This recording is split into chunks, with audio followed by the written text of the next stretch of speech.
And I remember saying, Hail Mary, Mother of God. At that point, I paused because I was like, Hail Mary, Mother of God.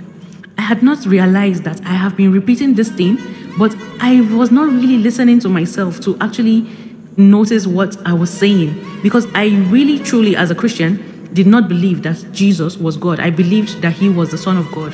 Astaghfirullah. But then when I recited that, I was like, oh my goodness, I was so shocked. And I remember like fighting with myself, because I was like, how come I have not realized this? Because this is not what I believe, but I've been repeating it because it had become a routine to me at that point. And I was questioning myself that what else has been programmed in me subconsciously that I do not know about.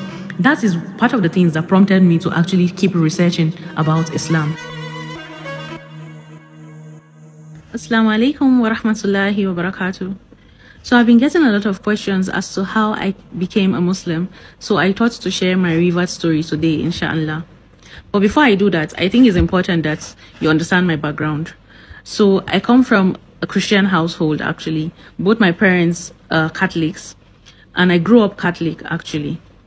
When it comes to my revert story, it all started when I was in the university. I was having a conversation with some of my Muslim friends, and during that conversation, we were, chit-chatting about different topics, and then the topic of religion came about, and we started talking about Christianity and Islam.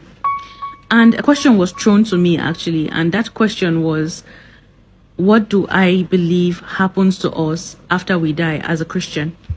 When I heard that question, I gave the normal answer that a Christian would give, and that is that we go to heaven, and then we praise and worship God in heaven, that's what we're going to be doing there. I'm sure like the sisters that actually asked me that question, they don't even know, because I've never mentioned it to them that this was a life-changing moment for me, because it actually changed everything for me. So when that question was thrown, I gave that answer, and they also told me about what they believe that happens to us after we die in Islam. So they were giving me the Islamic perspective. I remember coming out of that conversation and having lots of questions, actually. And in the course of getting those questions answered, I reached out to one of a very close Muslim friend of mine. And I remember asking him questions as to the knowledge I had just acquired. And one of the greatest advice he gave me was that I should just do my own research, because he did not have all the answers to the questions that I might present to him.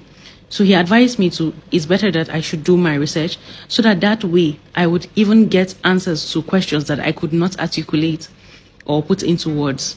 So that conversation actually got me thinking about what else I've not questioned, actually.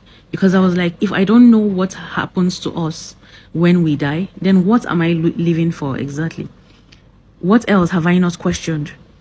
And that got me to actually take a step to do more research, and researching about both Christianity for me to understand it more, and also the interesting things that were being mentioned by my Muslim friends, like the fact that Muslims actually believe in all the prophets that are mentioned in the Bible, including Jesus, peace be upon him.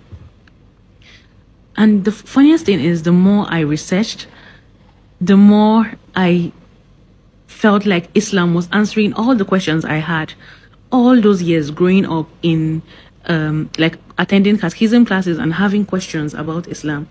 I remember those days when I used to ask my catechism teachers about questions regarding something like the Trinity, or when it comes to who God is actually, and the fact that they don't allow you to question things in Christianity.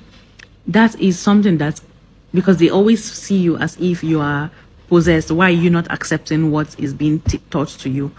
And that's one thing I love about Islam, is the fact that it asks you to question things. It does not allow you to just accept what is being said to you. You have to question it and to understand it fully for you to be able to truly practice it properly. So during my course of research, actually, Islam was becoming clearer and clearer to me. There was another conversation that I had with a Muslim friend of mine, and I remember her telling me that as Christians we believe that Jesus is God, And I was like, no, I believe he's the son of God. I do not believe that he is God. And then the next thing my Muslim friend said was for me to say what I usually say when reciting the rosary. And I remember saying, Hail Mary, Mother of God. At that point, I paused because I was like, Hail Mary, Mother of God. I had not realized that I have been repeating this thing, but I was not really listening to myself to actually notice what I was saying, because I really, truly, as a Christian, did not believe that Jesus was God. I believed that he was the Son of God. Astaghfirullah. But then when I recited that, I was like, oh my goodness, I was so shocked. And I remember like fighting with myself, because I was like, how come I have not realized this? Because this is not what I believe, but I've been repeating it because it had become a routine to me at that point. And I was questioning myself that what else has been programmed in me subconsciously that I do not know about. That is part of the things that prompted me to actually keep researching about Islam. So I used to watch debates actually that time between Christians and Muslims, because one thing I love about debates is the fact that every single person that is coming to the panel, they are presenting their best points to defend their religion. So that way, if you are someone who is open to listening to both sides, you'll be able to clearly see the truth actually. So that was one thing that helped me actually in my journey to Islam. The fact that I was watching those debates and I was getting clarity as to all the questions I had regarding Christianity. I was getting answers from the Muslim scholars that had done research. And one video I would recommend is the ones by Tidak. So you can watch debates between Christianity and Islam. And also there is a discussion that also got me thinking a lot. It was a discussion of the three major religions in the world, which is Judaism, Christianity, and Islam. Umar Suleiman was part of that conversation, and that was a conversation actually that got me thinking, because each of the panelists there, they presented their points, and it was not in an argumentative manner. So the more I researched, truly, the clearer it became to me that Islam was the truth. But then I was really scared, to be honest, because I knew that if I was going to take this step, it was something that was going to be life-changing for me. I would have to, I might actually end up losing friends. My family, what were they going to think of me at the end of the day? I knew, it's not common, actually, in Igbo land to have Muslims around. So I was really scared. I was also aware of the fact that I would be the only Muslim in the history of my family. So I was actually really scared to take that step. So at some point I had to kind of put a hold on it, because I was like, wait, my mindset is changing. At that point I had actually accepted that Islam was the truth. So I was just scared. So I had to put it off because I was not ready actually to take that step at that time.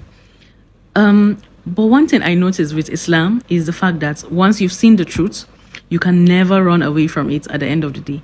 Once you've seen the truth, once you've known that there is only one God and that there is no other one that is like God, there is no human being or earth, there is nothing in this world that can be compared to Allah. There's nothing in this world that can be compared to God. So this had settled in my heart actually, but then I was just scared of taking the step. So I remember putting it off for a while, and I decided not to actually do anything about it. But then in 2021, the 18th of June, I remember thinking to myself on that day that, what if I die now? What if I die now knowing what I know? What will happen to my soul? And at that point, I felt like an immediate rush. I felt the urgency for me to actually go ahead and take my Shahada. So at that time, I called up my friend, one of my Muslim friends. So I told her that, oh, I'm thinking about becoming a Muslim, that I don't really know what to do. And she was like, do you want to take your Shahada now? So she made arrangements, and then the next day, I was able to take my Shahada. Alhamdulillah. So that's how I came to Islam.